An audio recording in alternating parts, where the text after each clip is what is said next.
நிச்சயமாக வாழ்நாள் முழுவதும் ஒருத்தர் கூட நான் நண்பராக இருப்பேன் அப்படிங்கிறதுல எந்த ஆச்சரியமும் இல்லைன்னா அது மஞ்சரி தான். ஏன்னா அந்த நிகழ்ச்சி வர்றதுக்கு முன்னாடி இருந்து நாங்கள் ஒரு நிகழ்ச்சி பயணித்தோங்கிறத கடந்து நம்ம வாழ்க்கையில் பார்க்குற சில நபர்களை நம்ம ரொம்ப ரொம்ப நெருக்கமாயிரும். ஏன்னா அவங்களுடைய குணங்கள் மஞ்சரி நெகட்டிவ்னு நீங்களாம் சொல்கிறீங்க. முழுவதும் பாசிட்டிவாக இருக்கிற மஞ்சரியை நீங்கள் யாரும் பார்த்ததில்லை, நான் பார்த்துருக்கேன். தன்னோட உரிமைக்காக போராடுற மஞ்சரியை நீங்கள்லாம் பார்த்துருக்கீங்க. ஆனால் இன்னொருத்தனோட வெற்றியை பார்த்து ரசித்த, இன்னொருத்தனோட வெற்றியை பார்த்து கொண்டாடின, இன்னொருத்தனோட வெற்றிக்காக ரொம்ப ரொம்ப பெருமிதம் அடைஞ்ச மஞ்சரியை நான் பார்த்துருக்கேன்.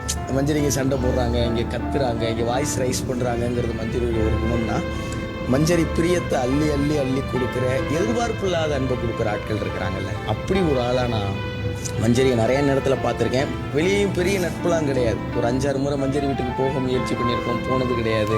ஆனால் அந்த நாங்கள் தமிழ் பேச்சு எங்கள் மூச்சில் நாங்கள் ஒரு 33 பேர், இங்கே எப்படி நம்ம ஒரு 24 பேரும்.